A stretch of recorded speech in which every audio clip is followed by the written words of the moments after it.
Search and recovery efforts continue in Texas nearly 2 weeks after catastrophic flooding killed more than 130 people, including dozens of kids.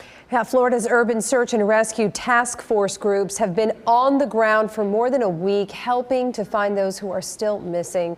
As WESH 2's Christina Watkins tells us, they're just hoping to bring some peace during this tragic time. The images are tough to see online, but even harder to face in person. More than 60 of Florida's first responders continue to witness the destruction in Texas up close as they support recovery efforts after the July 4th flooding. It's a great community out here. They've welcomed us with open arms.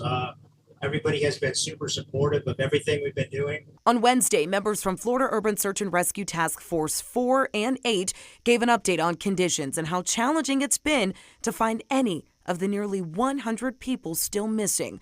They've been on the ground since July 7th, walking 250 miles, working long days in temperatures ranging from the mid to upper 90s. We have several stations along the work areas where they can stop and rehydrate and rehab and then get back out to work. The terrain is very treacherous while we're here. Lots of big debris piles. We've got some 30 and 40-foot debris piles here. As they navigate the dangerous terrain, they're also making sure their mental health is intact. They have a comfort support team with therapists helping them process what they're seeing in real time.